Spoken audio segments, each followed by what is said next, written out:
The galaxy used to be a quiet place. For centuries, the Galactic Federation, a group of 5 advanced alien races, ruled the stars. When humans first arrived from Earth, we were the new kids. We weren't the strongest, and we didn't have the oldest technology, but we had something they lacked: adaptability. When the Void Eaters, a mindless swarm from outside the galaxy, attacked, the Federation was terrified. Their high-tech shields were failing. Their logic-based tactics were useless. They turned to us. "Help us," they said. "If you fight on the front lines, we will give you a permanent seat in the High Council. We will share our energy technology with Earth." We believed them. For 5 years, human soldiers bled in the cold dark of space. We lost millions of lives. We used our primitive but effective kinetic weapons to tear through the Void Eaters. We saved their homeworlds. We saved their children. But the day the last Void Eater hive ship was destroyed, the Federation changed. The betrayal. I was standing on the bridge of the UEFS Retribution when it happened. Admiral Marcus Thorne, a man with more scars than medals, was looking at the view screen. We were expecting a celebration. Instead, we saw the Federation fleet, our allies surrounding us. The holographic projector flickered to life. It was High Counselor Varkas, a spindly blue-skinned alien from the Zool race. "Admiral Thorne," Varkas said, his voice cold and robotic. "The war is over. The threat is gone. But we have realized that humanity is too dangerous. You are too violent, too fast, and your population grows too quickly. You are a threat to the stability of this galaxy." Thorne narrowed his eyes. "What are you saying, Varkas?" "We just saved your skins."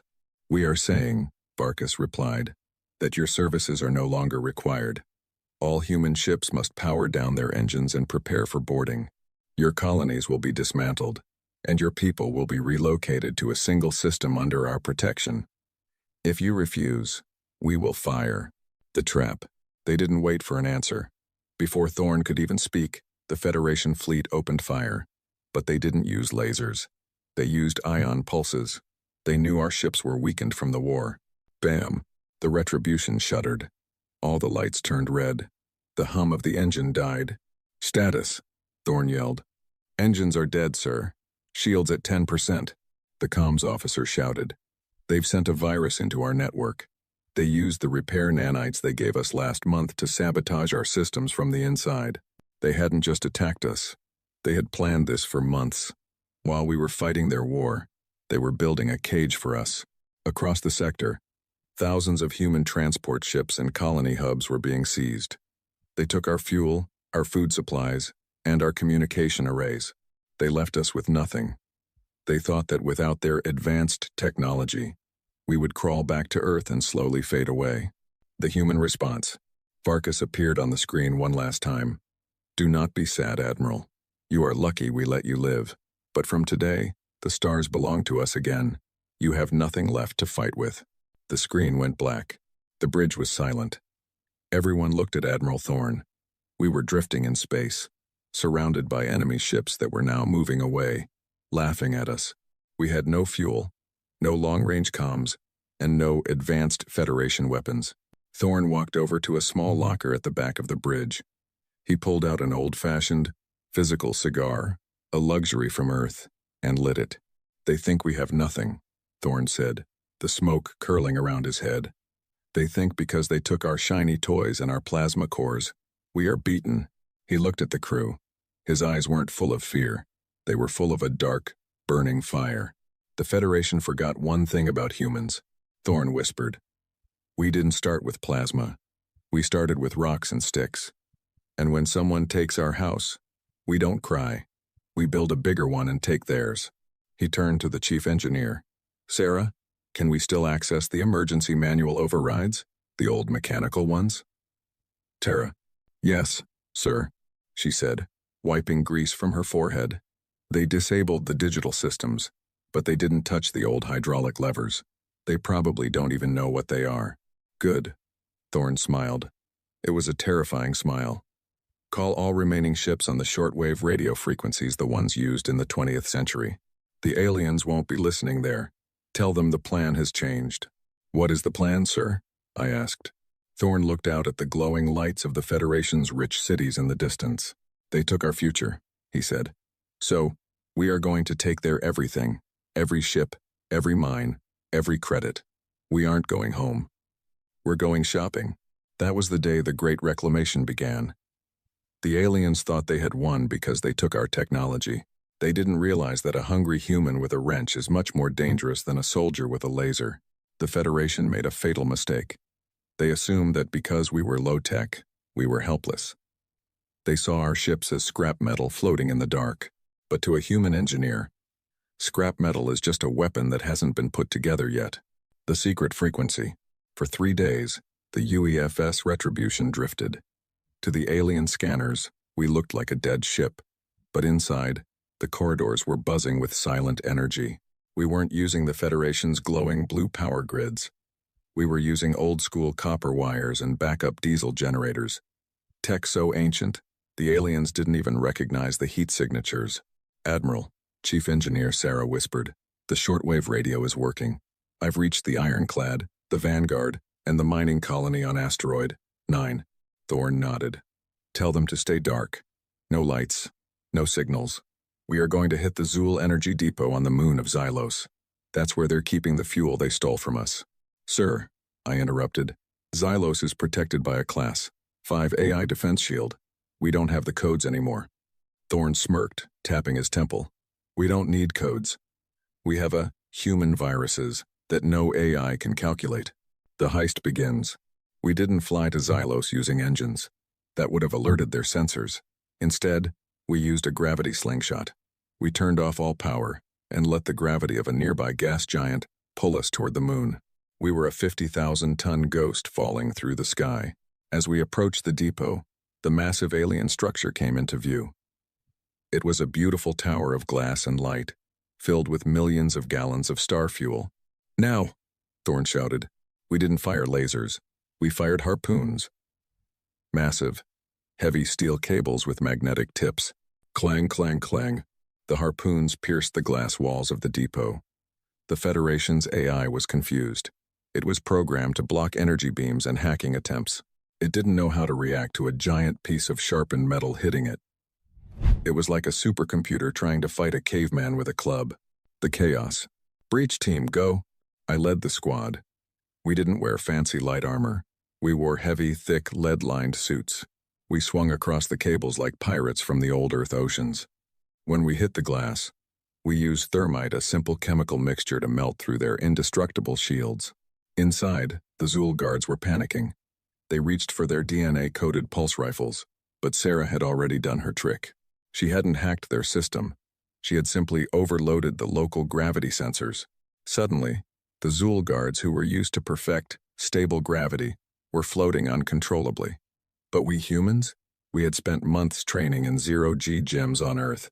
We were used to the chaos. "Secure the tanks," I yelled, firing my old-fashioned lead bullet pistol. The sound was deafening. The Zool had never heard a gun before. To them, it sounded like a thunderclap. Taking everything. We didn't just take the fuel. Thorne's orders were clear. Take everything. We attached massive thrusters to the entire fuel storage wing of the building. We literally cut the building in half. "Admiral, the storage wing is detached," Sarah reported. "Hook it to the ship," Thorne commanded. The Retribution fired its old mechanical thrusters. With a massive groan of metal, we began to tow the entire alien fuel depot away into the darkness of space. By the time the Federation's warships arrived, we were gone. All they found was a half-destroyed building and a note painted in giant white letters on the remaining glass wall. "Thanks for the gas. We'll be back for the tires." The aftermath. Back at our secret rallying point, the human fleet was cheering. We now had enough fuel to power our ships for a year. But more importantly, we had captured their repair droids. Thorne stood in the cargo bay, looking at the thousands of tiny alien robots we had kidnapped. "They thought they could lock us out of the galaxy," Thorne said to the crew. "But they forgot that humans are the best thieves in existence. We aren't just going to fight them. We are going to dismantle their empire, bolt by bolt, until they are the ones drifting in the dark." The betrayal had hurt us, but it had also woken up the apex predator of the stars. The humans were no longer soldiers for the Federation. We were the owners of the Great Reclamation. Next on the list, The Zool Central Bank. After the fuel heist at Xylos, the Galactic Federation was in an uproar. They called us space pirates and primitive thieves. High Counselor Varkas put a massive bounty on Admiral Thorne's head, but they still didn't take us seriously. They thought we were just desperate. They were wrong. We were calculated. The target, Ethelgard. Ethelgard was the jewel of the galaxy. It was a planet-sized city that acted as the central banking hub for all 5 Federation races. Every digital credit, every physical, Lumina crystal, their version of gold, and every trade contract was stored in the great archives of Ethelgard. If we take the crystals, we can buy any weapon we want from the black market dealers in the Outer Rim, Admiral Thorne explained to the commanders of the human fleet. But if we take the data, we own their history. The low-tech Trojan horse. The Federation's security was legendary. They had life sign scanners that could detect a single heartbeat from orbit. They had logic gates that could block any AI-driven hack. So, we didn't use a ship, and we didn't use an AI. We used a comet. We found a massive ice comet heading toward Ethelgard's sun. We hollowed out the center of it and stuffed it with 50 of our best infiltrators, led by me. We turned off every single electronic device. We sat in the freezing dark, breathing through old-school oxygen tanks, for 12 hours as the comet drifted past the planet's orbital defenses. The Federation scanners saw the comet. Their AI labeled it as natural space debris. They didn't even look twice. When the comet entered the upper atmosphere, we hatched. The drop, we ejected from the ice shell in wingsuits, simple fabric suits that allowed us to glide through the air without engines. No heat signature, no radar footprint. We looked like giant birds falling from the stars. We landed on the roof of the central bank at midnight. Thermal charges ready, Sarah whispered over a wired headset, no radio waves for them to track. Pfft, crack. The roof didn't blow up, it melted. We dropped into the main vault chamber. It was beautiful. Rows upon rows of glowing blue Lumina crystals, worth trillions. But we weren't there for the shiny rocks. The data ghost. While the team started loading crystals into vacuum bags, I ran to the central core. This was the heart of the Federation's economy. I didn't try to hack it. You can't hack a Zool core with a human laptop. Instead, I pulled out a magnetic pulse induction coil, a device that creates a massive, localized magnetic field. Sarah, start the mirror program, I commanded. We weren't stealing the data by downloading it. We were using the magnets to print a physical copy of the server's magnetic state onto a blank lead plate. It was like taking a giant stamp of the entire bank's memory. Suddenly, the alarms screamed. The Zool guards, tall, 4-armed aliens with glowing stun staffs, burst into the room. "Human scum," the leader yelled. "Drop the crystals and die." The human trick. I looked at the guard and smiled. "We aren't here for the crystals, buddy." I hit the eject button on my belt. Suddenly, the entire bank floor began to vibrate. We hadn't just come to steal. We had brought a gift. Outside, on the street level, the human mining ships, the ones the Federation thought were scrap, had attached massive industrial magnets to the building's foundations. Rumble. Crash. The entire vault floor, 10 floors of solid metal, was ripped downward, falling into the sewer tunnels we had spent 2 days digging with industrial lasers. The Zool guards fell with us, screaming as they lost their balance. We used our magnetic boots to stay upright. In the darkness of the tunnels, our night vision goggles gave us the advantage. Pop, pop, pop.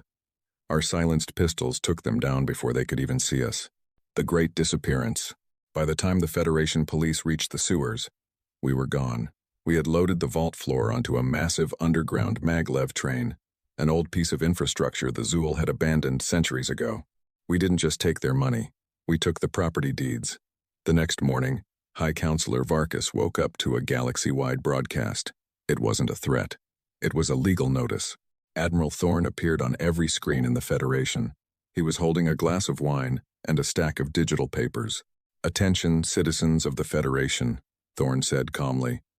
"According to your own laws, Section 4, Article 9, the owner of the physical, original deed owns the land.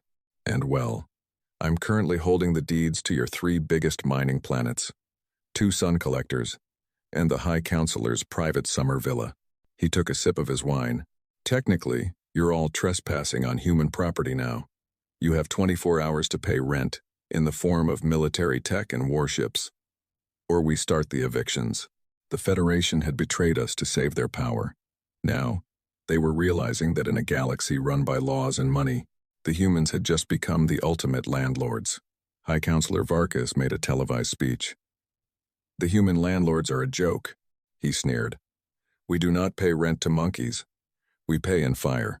He sent 20 Zul dreadnoughts, massive, sleek ships that could crack a planet's crust, to the human rallying point near the Oort cloud. They arrived with their shields at 100% and their plasma cannons glowing red. The silent trap. When the Federation fleet arrived, they found nothing. No human ships, no stations, just empty space. Scan for heat signatures, the Zul Admiral commanded. Nothing, sir, the technician replied. Wait, I'm picking up thousands of tiny signals. They look like frozen water?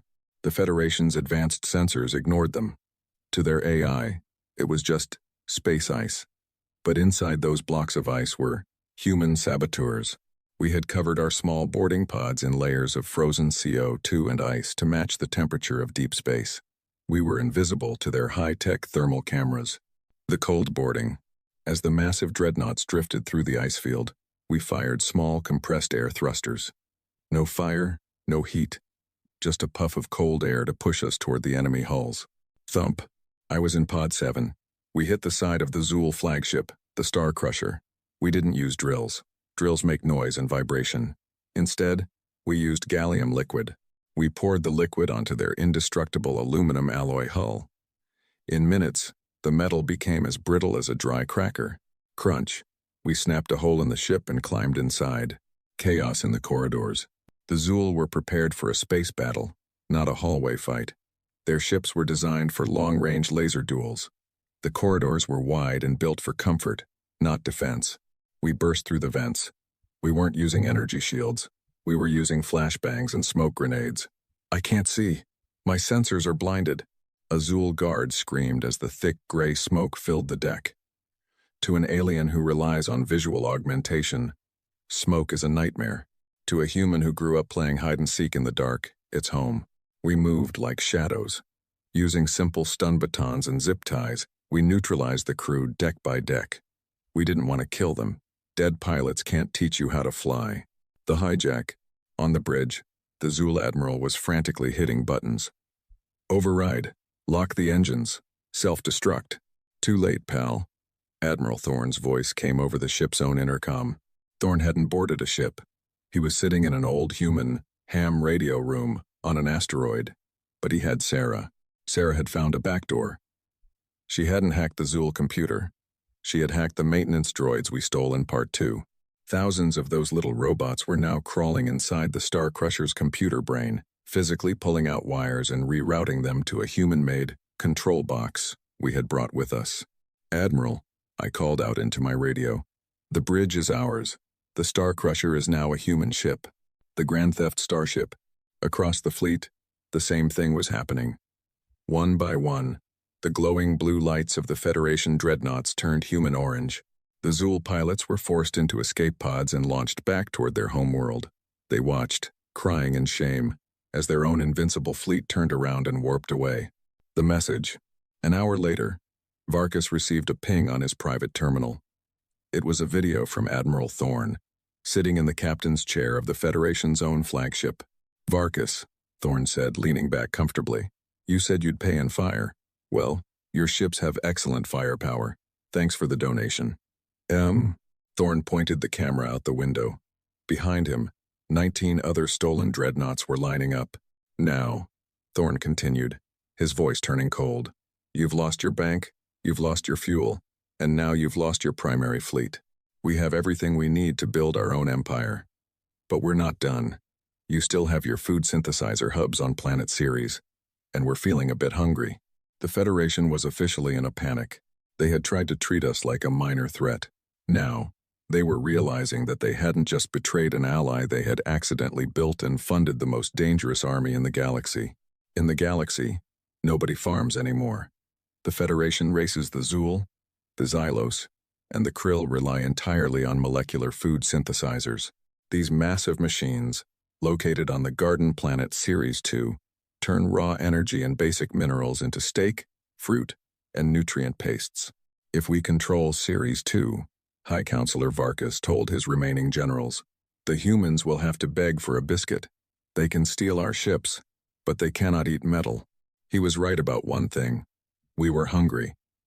But he was wrong about how we would get our dinner. The dirty tactic. We didn't send our newly stolen dreadnoughts to Series 2. That would have been too obvious. Instead, we used our old Earth trash. During the Void Eater War, humanity had thousands of garbage barges, huge, ugly ships used to haul waste away from the front lines. The Federation ignored them. To them, garbage was invisible. Inside those barges, we hadn't stored trash. We had stored Earth soil and insects. The biological strike. We didn't drop bombs on Series 2. We dropped ecopods. As the garbage barges flew over the vast synthesizer fields of the planet, we released millions of tiny, genetically modified Earth locusts and a fast-growing earthweed known as kudzu. Admiral, I reported from the surface of the planet, hidden in a forest of alien purple trees. The green menace has been released. Within hours, the alien synthesizers began to choke. These machines were designed to work in sterile environments. They couldn't handle the messy biology of Earth. The vines grew into the cooling vents. The locusts crawled into the circuitry. The Federation's perfect food machines began to grind to a halt. The service call. The Zool scientists panicked. They didn't know how to deal with pests. They had lived in clean labs for thousands of years. Suddenly, a signal broadcasted across the planet's comms. It was Sarah, pretending to be an automated Federation repair service. Attention Series 2 hub. Her voice was disguised by a modulator. Biohazard detected. Please evacuate all personnel to the safety bunkers. We are sending the cleaning drones to sanitize the facility. The terrified Zool workers fled. They didn't check IDs. They just ran. The takeover. The cleaning drones were actually human engineering teams in white hazmat suits. We walked right through the front gates of the galaxy's largest food factory. Look at this, Sarah said, pointing to the massive central processor. They have enough protein stored here to feed Earth for a century. And the best part? They've encrypted the food recipes, but they left the bioprints open. We didn't just steal the food. We did something much worse for the Federation. We reprogrammed the synthesizers. The bitter taste of defeat. 24 hours later, the Federation army arrived to take back the planet. We were already gone, vanishing into the clouds in our barges. Varkas ordered the synthesizers to be restarted immediately. Feed the troops, he commanded. I want them ready to hunt the humans. The machines hummed. The first batch of food came out. It looked like the usual Zool delicacies, but when the High Counselor took a bite of his favorite xylo fruit, he immediately spat it out, gagging. What is this? He screamed. Every single machine on the planet, the only source of food for trillions of aliens, had been locked into a single setting. No matter what button you pressed, the machines only produced one thing: human, Marmite, and ghost pepper sauce. It was edible, but to the sensitive taste buds of the aliens, it was like eating liquid fire mixed with salty tar. The hostage situation. A message appeared on the High Counselor's screen. It was Admiral Thorn, eating a very juicy, perfectly synthesized Earth-style apple. Hey Varkas, Thorn said, wiping his mouth. I heard the new menu is a bit spicy. Don't worry, we kept the sweet and savory codes for ourselves. If you want your taste buds back, you're going to have to give us the navigation charts for the Great Nebula. Thorn took another bite. Or you can get used to the spice. I hear it's great for the sinuses. The Federation was now hungry, angry, and humiliated. We had taken their fuel, their money, their ships, and now we had taken their very ability to enjoy a meal. Humanity wasn't just winning the war. We were making the Federation regret they ever met us. The Federation High Command was in a state of emergency. High Counselor Varkas was trying to organize a Grand Alliance meeting. He needed to talk to the kings and leaders of the other 4 races to convince them to launch a final, desperate attack on Earth. Use the subspace array, Varkas ordered. Send an encrypted priority signal. Tell them we meet at the neutral zone in 2 cycles. The weakness of light. The Federation's communication system was beautiful. It used pulses of light sent through artificial wormholes. It was nearly instantaneous, But because it was so advanced, it was incredibly fragile. It relied on sync stations, massive satellites that kept the light pulses timed perfectly. "Admiral," Sarah said, pointing at a holographic map of the galaxy, "if we take out those 3 sync stations, the entire Federation goes dark. They won't even be able to send a text message to the next room." "We aren't going to destroy them," Thorne said, sharpening a small combat knife. "If we destroy them, they'll just build new ones. We're going to reroute them." Operation Echo. We didn't use our stolen dreadnoughts for this. Instead, we used tugbolts. Small, powerful engines usually used to move space debris. We painted them matte black so they wouldn't reflect any light. I led the mission to Sync Station Alpha. It was a giant golden ring floating in the void. There were no guards, only automated turrets, because the Federation thought no one would be crazy enough to attack a station that didn't even have any gold or fuel on it. "Turrets are active," my pilot whispered. "Don't shoot back," I ordered. "Launch the chaff." We fired canisters filled with millions of tiny pieces of aluminum foil. The Federation's high-tech targeting lasers hit the foil and scattered. The turrets were blinded by their own reflections. It was a $5 solution to a $500 million defense system. The hijack. We landed on the station, and Sarah plugged in a device we called the human filter. We didn't stop the Federation's messages. We let them through, but we added a delay. Every message sent by Varkas was now being intercepted by our ship, edited by a human team, and then sent back out. The chaos begins. Varkas sent a message to the Krill Emperor. "We must unite to destroy the humans. Bring your fleet to the neutral zone." But the message the Krill Emperor actually received was, "The humans have paid us. We are going to attack the Krill homeworld tomorrow. Prepare to die." At the same time, we sent a message to Varkas, pretending to be the Krill. "We are joining the humans. Your empire is over, Varkas." The result: for the next 12 hours, the Federation fell into complete madness. Neighbors who had been allies for 1,000 years began to aim their guns at each other. They were screaming into their radios, but all they heard were insults and threats, which we were writing for them. "Admiral," I laughed, watching the scanners. "The Zool and the Xylos are currently arguing over who stole whose lunch money. They've completely forgotten about us." Thorne nodded. "Silence is a powerful weapon. When people can't talk, they start to imagine the worst. And right now, we are their worst nightmare." The final twist. Once the Federation was busy fighting among themselves, we did the final move. We didn't just edit their messages, we stole their identity keys. Every bank account, every door lock, and every automated factory in the galaxy required a digital signature from the High Council. By hijacking the sync stations, we now had those signatures. Varkas tried to log into his personal terminal to call for help. A message popped up on his screen. "Error. Identity not recognized. This terminal now belongs to the Human Reclamation Front. Please enter your password to continue. Hint. Your password has been changed to We Are Sorry Humans, 123.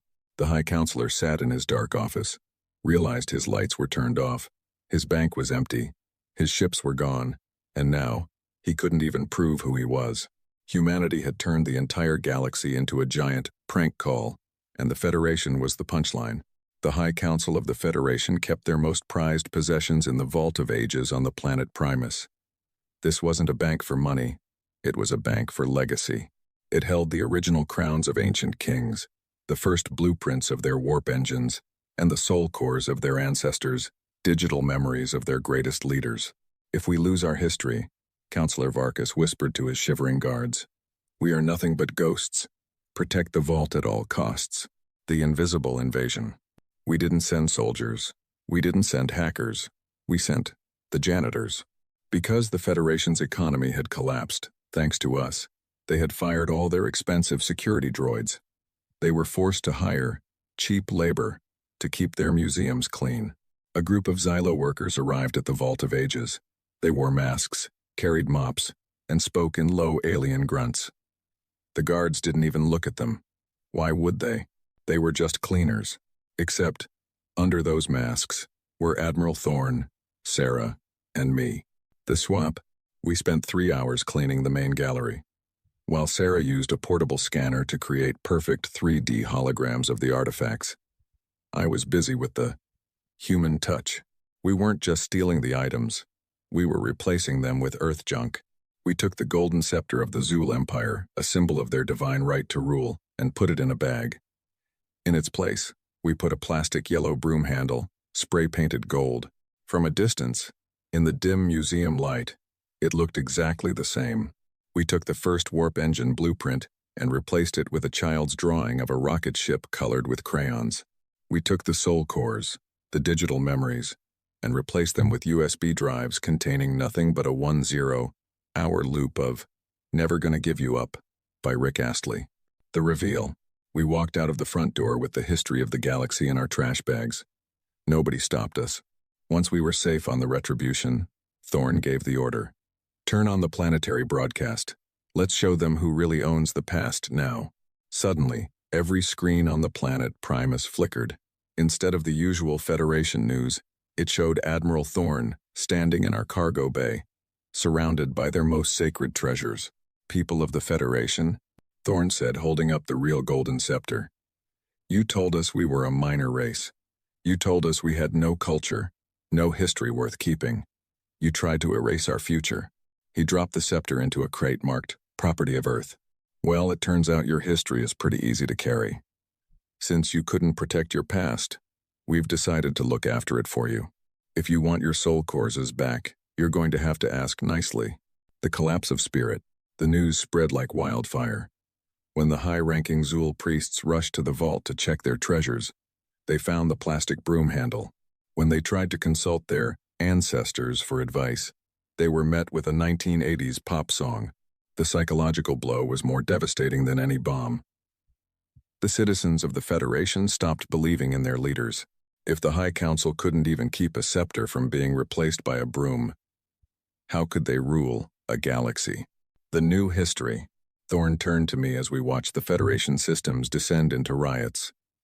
You know what the best part is? What, sir? I asked. We aren't just taking their stuff. Thorn smiled. We're opening a museum on Earth. We'll charge them admission to see their own history. It's called The Cost of Betrayal Exhibit. Humanity didn't just have their ships and their food anymore. We had their identity. The Federation was no longer an empire. They were just a group of people living in a galaxy that was rapidly being renamed the Terran Sector. High Counselor Varkas had retreated to the Zul homeworld. He sat in a bunker, watching the Aegis network on his screen. Let them come, he hissed. These satellites are hardwired, no hacking, no human filters. If a human bolt enters the zone, it is destroyed instantly. He was right, we couldn't hack them. But we didn't need to. The low-tech solution. Admiral, I said, looking at the glowing red grid of the enemy defenses. If we fly in there, we're toast. Those lasers can melt steel in half a second. Thorn didn't look worried. He was holding a small, shiny object, a simple hand mirror. What happens when you shine a flashlight at a mirror, son? It bounces back, sir. Exactly, Thorn grinned. Sarah, bring in the glitter bombs. The silver cloud. We didn't send warships. We sent cargo containers filled with trillions of tiny, microscopic glass beads coated in highly reflective silver. We launched these containers from long range using railguns. When they reached the edge of the Aegis network, they exploded, creating a massive, shimmering cloud of space dust that surrounded the entire planet. The satellite's AI detected objects and fired their high-powered lasers to destroy them. Zap, zap, zap. But the lasers didn't burn the dust. Instead, the light hit the silver-coated beads and reflected. The lasers bounced off the dust, hit other beads, and eventually bounced back toward the satellites themselves. Self-destruction. It was a feedback loop of light. Within minutes, the Aegis network was blinded by its own power. The satellites began to overheat and explode as their own reflected beams melted their sensors. The shield is down, Sarah shouted. But more importantly, we've got a clear path to the atmospheric stabilizers. The ultimate ransom. Every advanced alien planet uses atmospheric stabilizers to keep the weather perfect. No storms, no heat waves, just 22 degrees Celsius and a light breeze every day. We didn't land our army. We sent a single drone to the main stabilizer hub. We didn't blow it up. We just installed a thermostat. A message popped up on the High Counselor's bunker screen. It showed a simple dial with two options, Ice Age and Sahara Desert. Below the dial was a note from Admiral Thorne. It's getting a bit chilly in here, Varkas. We've locked your planet's weather. If you want us to turn the heater back on, we need the master keys to every orbital shipyard in the sector. You have 10 minutes before we start the snowfall protocol. The surrender of the skies. Inside the bunker, the temperature began to drop. The Zool, who were cold-blooded creatures, began to shiver. They couldn't fight a war if they were frozen solid. Varkas looked at his generals. There was no pride left in his eyes. He realized that the humans weren't just fighting a war. They were playing a game, and they had changed the rules at every turn. Give them the keys, Varkas whispered, his teeth chattering. Give them everything. Taking the factories. By the end of the day, humanity didn't just have ships, we had the shipyards. We now owned the factories that built the Federation's technology. We weren't just the landlords or the pirates anymore. We were now the industrial powerhouse of the galaxy. The Federation was now officially working for us. High Counselor Varkas sat in the Great Hall of the Federation on the planet Primus. Around him sat the representatives of the 4 other races. They were wearing their ceremonial robes, but they looked pathetic. Some were wrapped in blankets because we still controlled their thermostats. Others were eating the spicy marmite we forced their synthesizers to make. We must declare a state of total sovereignty, Varkas announced, his voice trembling. We must pass a law that makes human ownership of our assets illegal. The legality trap. They thought they could use law to stop us. They forgot that humans have been practicing law for thousands of years. While they were talking, we were filing paperwork. Suddenly, the massive holographic doors of the Great Hall swung open. I didn't walk in with a gun. I walked in with a briefcase. Behind me were 10 human lawyers, men and women in sharp suits, carrying tablets and stacks of physical paper. Who are you? Varkas demanded. This is a closed session of the High Council. Actually, I said, leaning against the counselor's podium, this is a meeting of the board of directors, and you're sitting in our chair. The fine print. The alien counselors looked confused. One of the human lawyers, a woman named Elena, stepped forward. Counselor Varkas, she said calmly, when you signed the Mutual Defense Pact with Earth 10 years ago, you included a clause in the fine print, Section 88, Paragraph B. It states that in the event of a systemic failure of Federation logistics, the primary contractor, Earth, would assume temporary administrative control of all government assets to ensure stability. But there is no systemic failure, Varkas yelled. Sir, Elena smiled thinly, you have no currency, no military, no food supply, and your communication network is currently playing ADS pop songs. If that isn't a systemic failure, I don't know what is. The hostile takeover, we didn't need to fire a single shot. We had used the Federation's own obsession with order and process against them. According to the records we recovered from your archives, I added, the High Council's building, the ground it sits on, and even the air you are currently breathing, are technically leased from the Human Reclamation Front. And since you haven't paid rent in 3 cycles, I pulled out a small electronic device and pressed a button. Click. The holographic symbols of the Federation, the stars, and the ancient crests flickered and vanished. In their place, the United Earth logo appeared on every wall and screen. The dissolution. Effective immediately, I announced to the silent room. The Galactic Federation is dissolved. It has been declared bankrupt morally, financially, and logically. This building is now the Human Administrative Office for Galaxy Sector 1. The guards looked at Varkas, then at us. They saw our lawyers, our technicians, and the human dreadnoughts, visible in the sky above. They didn't raise their spears. They simply laid them on the floor and walked out. Varkas slumped into his chair. You took everything, he whispered. You didn't just kill us. You erased us. No, I corrected him. We didn't erase you. We just put you under new management. You're still here. You just don't own the chair you're sitting in anymore. The new order. By sunset, the High Council was gone. The leaders were given small apartments and pension plans, paid in our new currency. The galaxy didn't collapse into chaos. In fact, things started running better. The ships moved on time, the food was distributed fairly, and for the first time in centuries, there was no High Council taking a cut of everyone's hard work. Humanity was no longer a member of the galaxy. We were the owners. But there was one final thing left to do. We had the power. We had the assets. Now, we had to decide what to do with the betrayers themselves. The galaxy was quiet. For the first time in 1,000 years, there were no border disputes, no trade wars, and no secret alliances. Why? Because you can't argue with the person who owns your oxygen, your bank, and your history. The final meeting. Admiral Thorne stood on the balcony of the former High Council building on Primus. Below him, the city was bustling. Human engineers were working alongside Zool workers to repair the infrastructure. But today was a special day. Today was the day of audit. Varkas, the former High Counselor, was brought to the balcony. He wasn't in chains. He was wearing a simple, clean suit.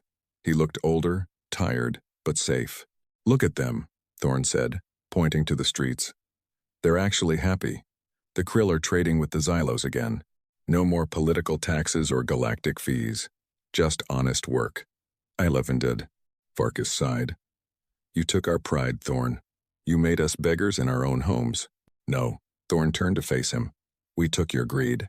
We made you realize that being advanced doesn't mean you get to step on the new kids. We were your allies, Varkas. We bled for you, and you tried to throw us away like trash." The sentence. "So," Varkas asked, looking at the human fleet patrolling the skies, "what is our final fate? Are you going to exile us to the dead moons, or are you going to use us as labor?" Thorne laughed. It wasn't a cruel laugh. It was the laugh of a man who had already won the ultimate game. "We're humans, Varkas. We don't like keeping slaves, it's too much paperwork. And we don't like exile, it's a waste of talent. No, your sentence is much worse." Thorne handed Varkas a digital tablet. "From today, the Zool homeworld is being rebranded. It is now a nature preserve and tourist destination. You and your people will stay here. You will manage the forests, you will protect the wildlife, and you will host the millions of humans who want to come here for vacation." Varkas blinked. "You're making us tour guides?" "I'm making you responsible," Thorne corrected. "You wanted to be the masters of the galaxy. Now you can be the masters of this one garden. We've taken all your weapons, all your warships, and all your high-tech labs. We've moved them to Earth, the capital of the stars." As Thorne spoke, a massive shadow covered the city. It wasn't an alien ship. It was the UEFS Legacy, the first ship built entirely in the captured Federation shipyards, using human imagination and alien physics. Earth was no longer a minor planet. It was the central bank, the central armory, and the central library of the known universe. All roads, or rather, all warp gates, now led to Earth. "We took everything from you," Thorne continued, "so that we could give the galaxy a fresh start, a human start. We've turned your empire into a community. And the best part? We're charging a 5% service fee for everything. We are humans after all." The human spirit. I stood behind the Admiral, looking out at the stars. I remembered how we felt when they betrayed us. We felt small. We felt alone.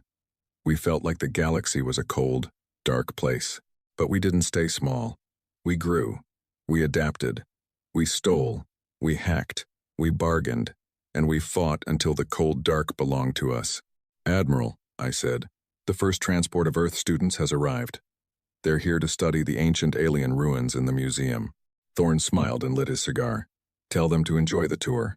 And remind them, if they see a blue-skinned guy named Varkas, they should tip him well. He's had a very long year." The legacy.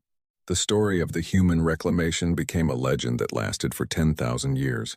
It was a story told to every alien child. Never betray a human, because they won't just fight you. They won't just beat you.